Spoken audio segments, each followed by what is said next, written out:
चलिए जी, बात करते हैं ऑडिट के पेपर की। तो मैंने अभी तक ऑडिट के पेपर का कोई रिव्यू अपलोड नहीं किया क्योंकि मैं वेट कर रही थी कि एग्जाम खत्म हो जाए, उसके बाद मैं एक रिव्यू दूं पेपर का। क्योंकि आई बिलीव कि अगर एग्जाम्स के बीच में जो पेपर हो गया उसके बारे में ज्यादा डिस्कस करते हैं तो कहीं ना कहीं बच्चों का नेक्स्ट पेपर इम्पैक्ट हो जाता है।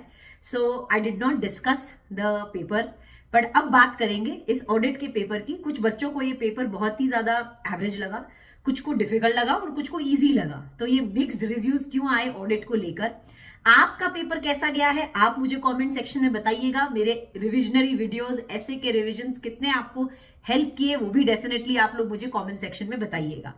चलिए बात करते हैं। तो अगर मैं अपने एज अ टीचर, अगर मैं आप लोगों को बताऊं मेरे हिसाब से पेपर कैसा था, मेरे हिसाब से paper was an average paper. अगर मैं ऑनेस्टली बोलूं तो पेपर में ऐसा कुछ अनयूजुअल नहीं पूछा था।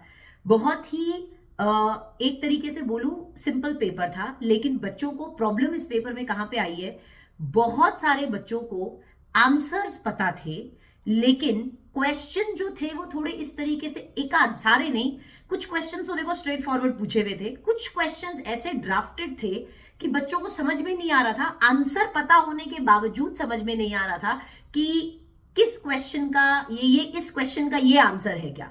तो इस तरीके से थोड़े जो क्वेश्चंस थे, अब मैं बोलूंगी इसमें से तीन से चार क्वेश्चंस ऐसे थे जो काफी अच्छे से ड्राफ्ट होकर आए थे। तो यहां पर मैं आप सभी को बोलूंगी, जिन बच्चों के कॉन्सेप्ट क्लैरिटी स्ट्रांग थी, जिन बच्चों ने ऑडिट के सभी चैप्टर्स को पढ़ा था और कॉन्सेप्ट जिनके क्लियर थे, उनको तो ये पेपर डेफिनेटली इजी लगा होगा। क्योंकि पेपर में ऐसा आउट ऑफ द बॉक्स कुछ नहीं था, बहुत ही स्ट्रेट फॉरवर्ड क्वेश्चन थे। ऐसा भी नहीं था कि बहुत लॉजिक बेस्ड कुछ आंसर थे, बिल्कुल स्ट्रेट फॉरवर्ड आंसर्स थे।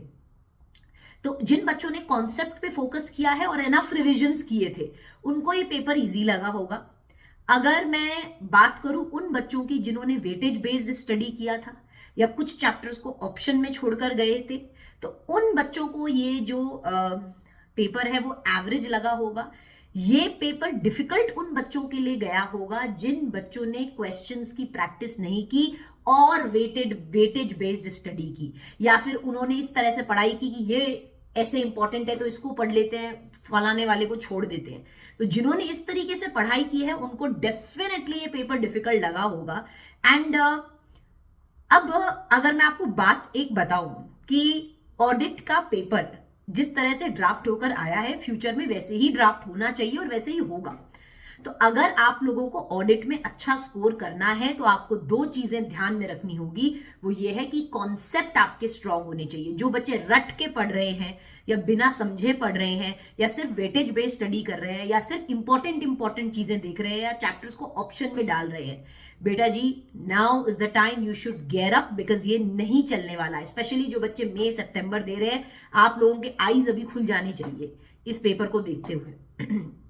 सेकेंड, आप लोग जो भी पढ़ रहे हो, चाहे एक चैप्टर भी पढ़ते हो, आपके कॉन्सेप्ट स्ट्रांग होने चाहिए, एज इन समझ के पढ़ना पड़ेगा आपको। अगर आप समझ के पढ़ रहे हो ना, तो फिर उस चैप्टर में से कैसा भी क्वेश्चन ड्राफ्ट होके आ जाए, ट्रिकी वे में, स्ट्रेट फॉरवर्ड, एमसीक्यू, आप सब आंसर कर सकते हो अगर आपके कॉन्सेप्ट स्ट्रांग हुए। देखो, ये नहीं होता कि मैं पिछले 5 साल के आरटीपी सॉल्व कर लेता हूं, पिछले 5 साल के एमसीक्यूज, जो पिछले 5 साल के अटेम्प्ट्स के एमसीक्यू सॉल्व कर लेता हूं तो हो जाएगा। नहीं, आप कॉन्सेप्चुअल बेस्ड अगर स्टडी कर लोगे ना, तो फिर उन कॉन्सेप्ट से कुछ भी एमसीक्यूज बनकर आएगा, आप सॉल्व कर पाओगे। समझ रहे हो? तो आप लोगों को कॉन्सेप्ट बेस्ड स्टडी करनी है। अब जिनके पेपर अच्छे नहीं गए हैं, मैं उनको ये चीज डेफिनेटली बोलूंगी, you have to make sure कि आपके कॉन्सेप्ट स्ट्रांग हो एंड आप लोगों को क्वेश्चन प्रैक्टिस भी करनी चाहिए, ताकि एक आइडिया लगे कि एग्जाम में कैसे क्वेश्चन पूछे जाते हैं। राइट? तो इन दोनों चीजों पे प्लीज फोकस करें।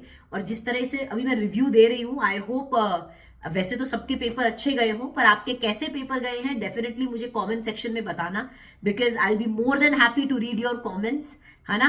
एंड चलिए आगे के बारे में और भी आपको बताऊंगी, और हम ऑडिट के लिए क्या प्लान कर रहे हैं फॉर द कमिंग अटेम्प्ट, और क्या आएगा नया, वो सब आपको आगे बताया जाएगा।